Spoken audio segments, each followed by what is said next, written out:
जय हो भक्तों। भगवान शनि की स्तुति मनुष्य को अच्छे कर्म करने पर ऊंचाई पर पहुंचाकर उच्च पद प्रदान करती है। सूर्यपुत्र शनिदेव, जिनका वर्ण नीला है, जो मार्तंड भगवान व छाया के पुत्र हैं और यम के अग्रज हैं, जो भी इन शनि भगवान को श्रद्धा के साथ नमस्कार करता है, उस पर शनिदेव ऐसी कृपा बरसाते हैं कि उसे रंग से राजा बना देते हैं।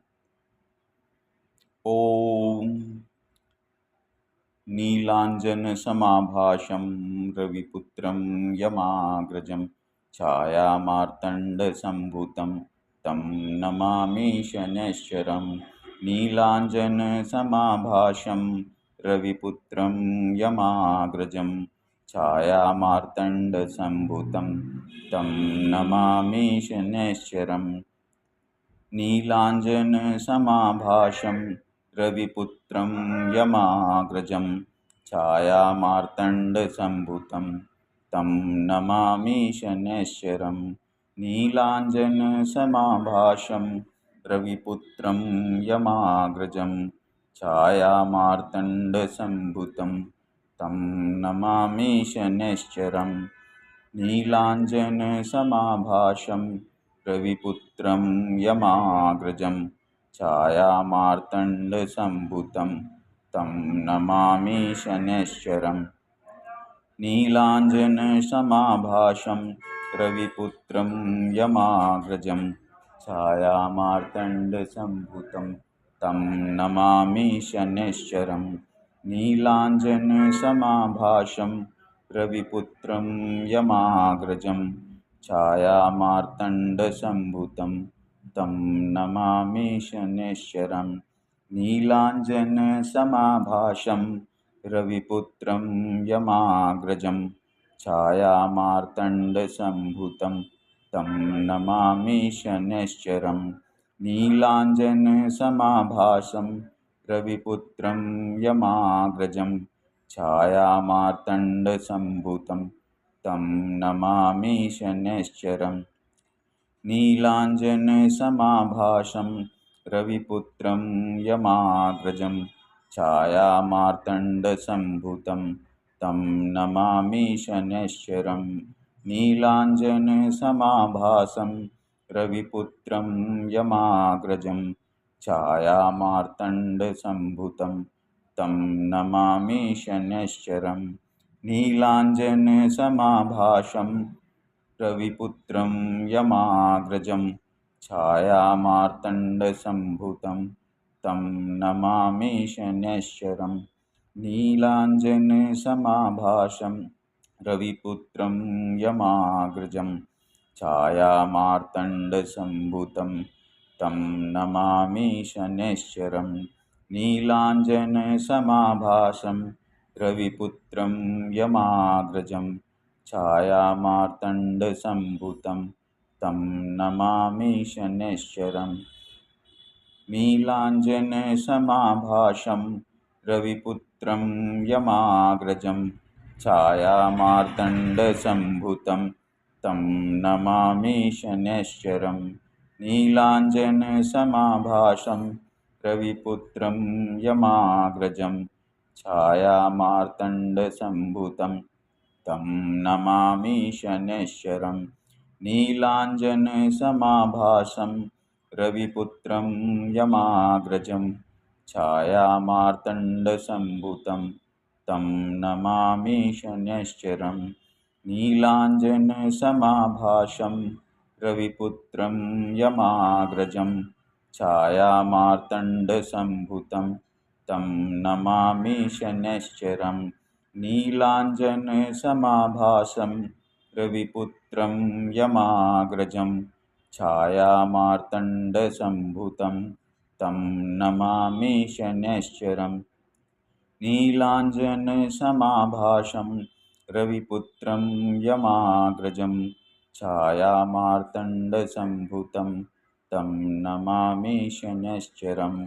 नीलाञ्जनसमाभासं रविपुत्रं यमाग्रजं छायामार्तण्डसम्भूतं तं नमामि शनैश्चरम्।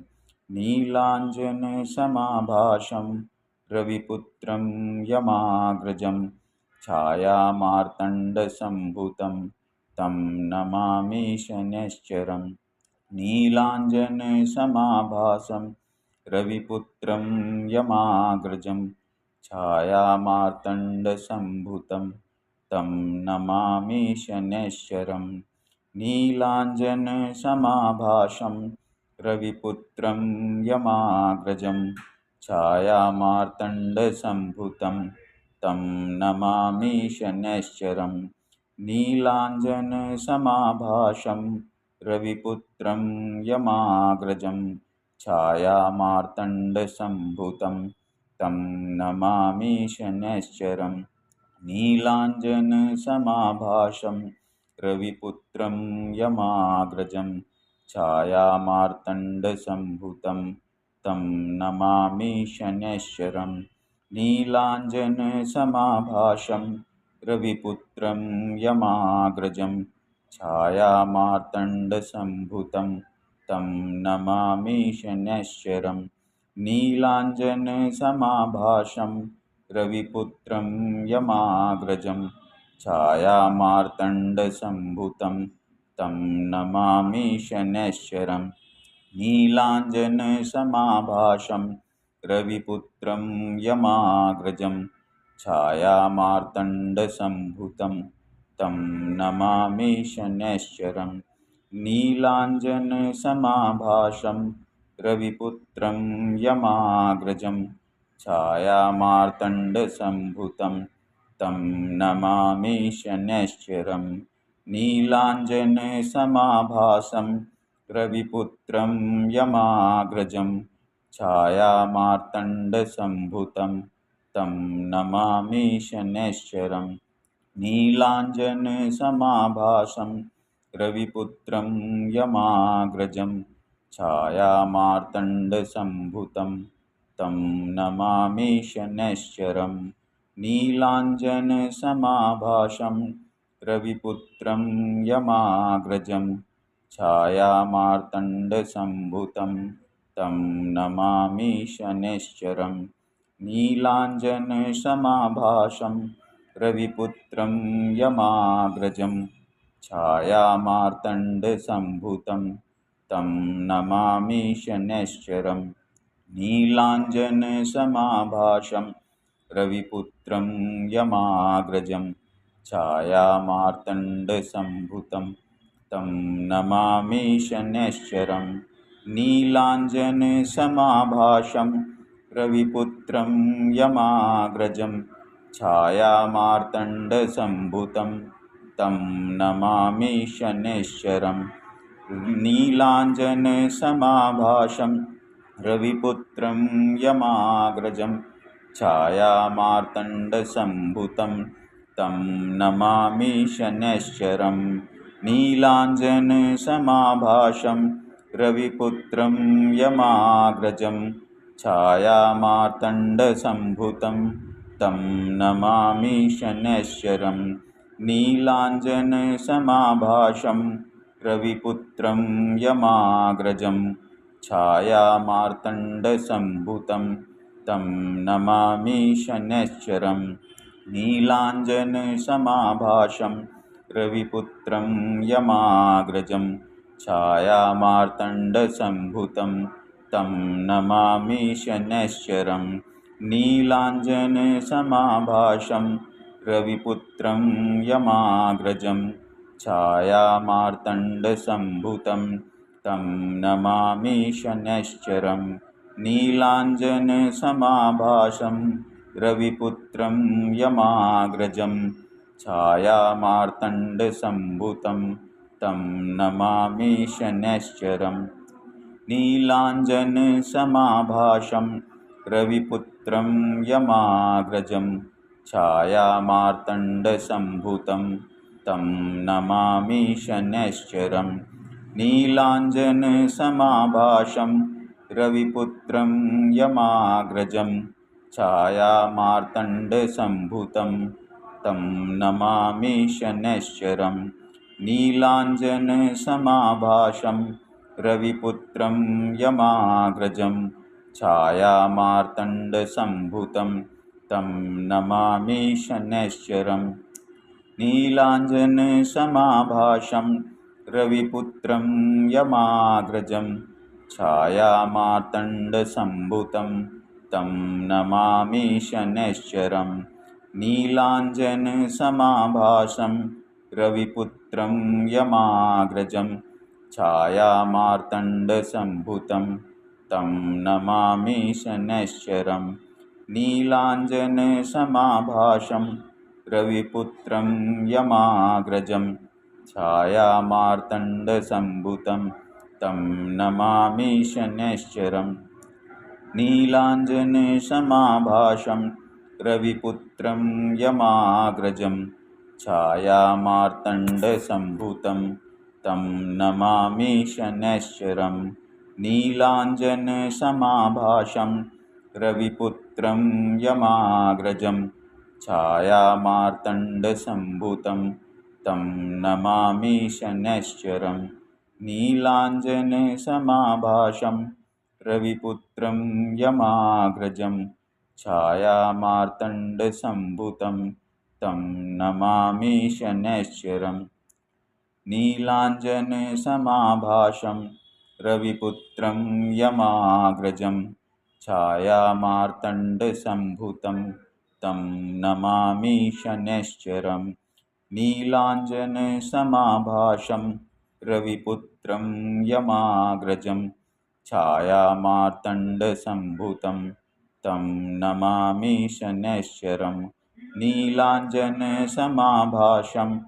रविपुत्रं यमाग्रजं छायामार्तण्डसम्भुतं तं नमामि शनैश्चरम् नीलाञ्जनसमाभासं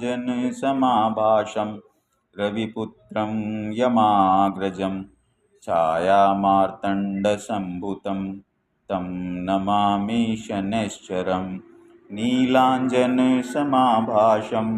रविपुत्रं यमाग्रजं छायामार्तण्डसम्भुतं तं नमामि शनैश्चरम् नीलाञ्जनसमाभासं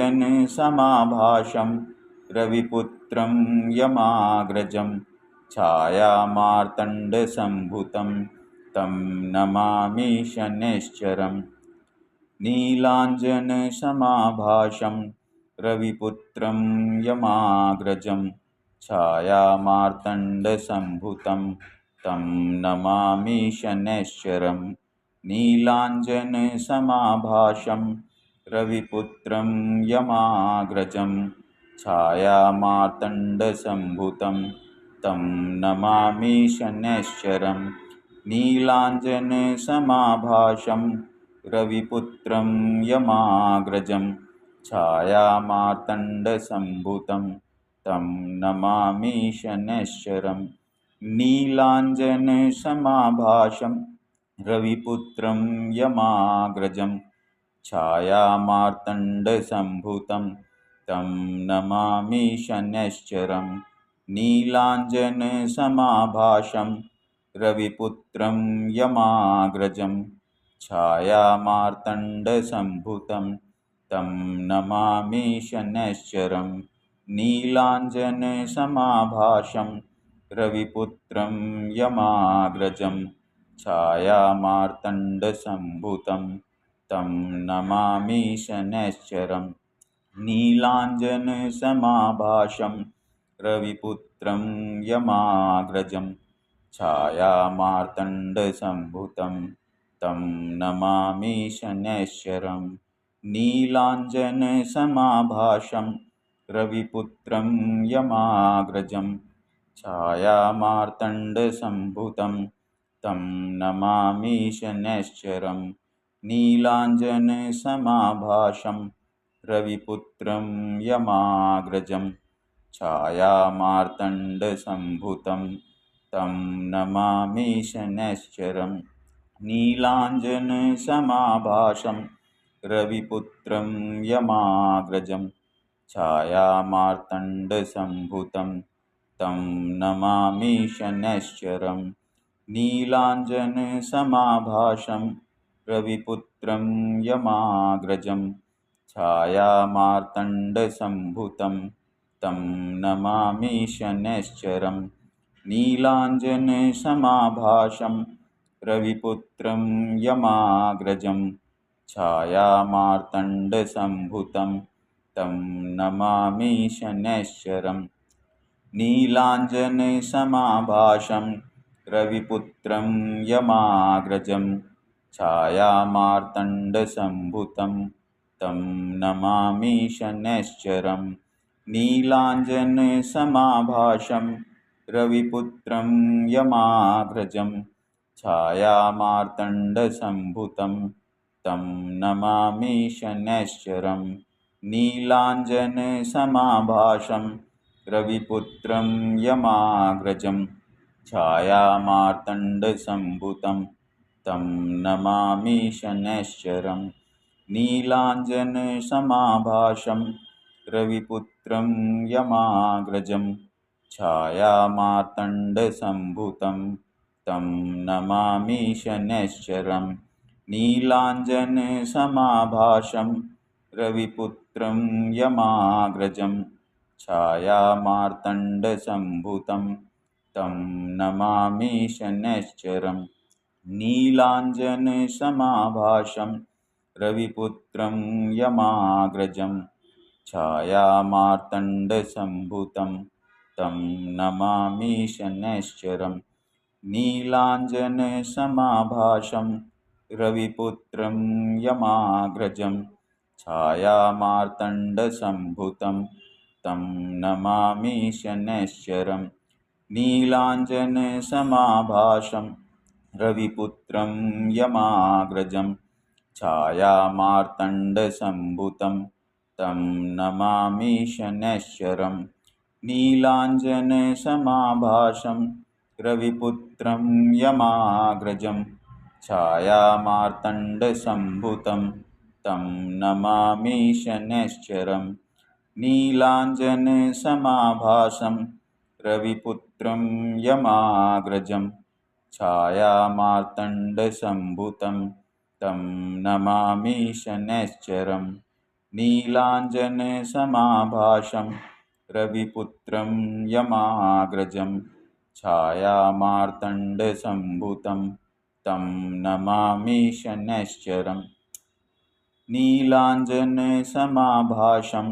रविपुत्रं यमाग्रजं छायामार्तण्डसम्भुतं तं नमामि शनैश्चरम्।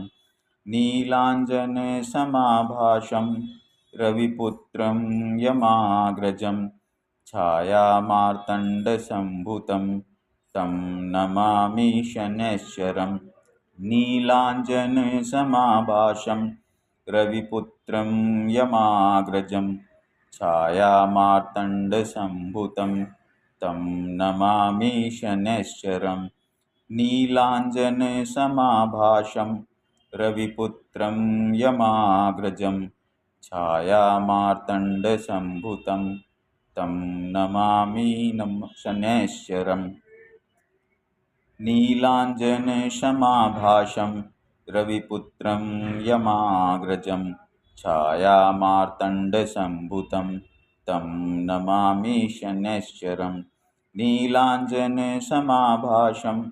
रविपुत्रं यमाग्रजं छायामार्तण्डसम्भुतं तं नमामि शनैश्चरम्। नीलाञ्जनसमाभासं रविपुत्रं यमाग्रजं छायामार्तण्डसम्भुतं तं नमामि शनैश्चरम्। नीलाञ्जनसमाभासं रविपुत्रं यमाग्रजं छायामार्तण्डसम्भुतं तं नमामि शनैश्चरम्। नीलाञ्जनसमाभासं रविपुत्रं यमाग्रजं छायामार्तण्डसम्भुतं तं नमामि शनैश्चरम्। नीलाञ्जनसमाभासं रविपुत्रं यमाग्रजं छायामार्तण्डसम्भुतं तं नमामि शनैश्चरम्। नीलाञ्जनसमाभासं रविपुत्रं यमाग्रजं छायामार्तण्डसम्भुतं तं नमामि शनैश्चरं नीलाञ्जनसमाभासं रविपुत्रं यमाग्रजं छायामार्तण्डसम्भुतं तं नमामि शनैश्चरं नीलाञ्जनसमाभासं रविपुत्रं यमाग्रजं छायामार्तण्डसम्भुतं तं नमामि शनैश्चरं नीलाञ्जनसमाभासं रविपुत्रं यमाग्रजं छायामार्तण्डसम्भुतं तं नमामि शनैश्चरं नीलाञ्जनसमाभासं रविपुत्रं यमाग्रजं छायामार्तण्डसम्भुतं तं नमामि शनैश्चरं नीलाञ्जनसमाभासं रविपुत्रं यमाग्रजं छायामार्तण्डसम्भुतं तं नमामि शनैश्चरं नीलाञ्जनसमाभासं रविपुत्रं यमाग्रजं छायामार्तण्डसम्भुतं तं नमामि शनैश्चरं नीलाञ्जनसमाभासं रविपुत्रं यमाग्रजं छायामार्तण्डसम्भुतं तं नमामि शनैश्चरं नीलाञ्जनसमाभासं रविपुत्रं यमाग्रजं छायामार्तण्डसम्भुतं तं नमामि शनैश्चरं नीलाञ्जनसमाभासं रविपुत्रं यमाग्रजं छायामार्तण्डसम्भुतं तं नमामि शनैश्चरं नीलाञ्जनसमाभासं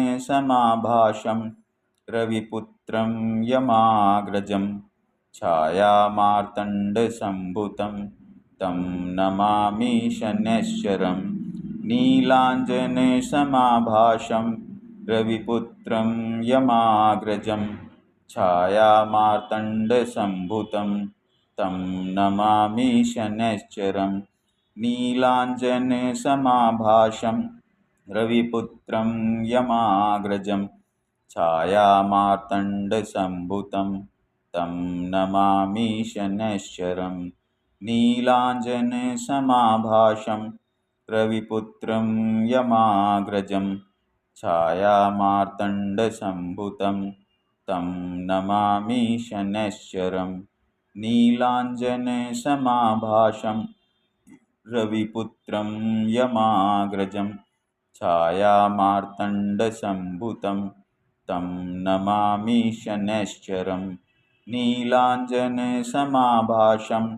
रविपुत्रं यमाग्रजं छायामार्तण्डसम्भुतं तं नमामि शनैश्चरं नीलाञ्जनसमाभासं रविपुत्रं यमाग्रजं छायामार्तण्डसम्भुतं तं नमामि शनैश्चरं नीलाञ्जनसमाभासं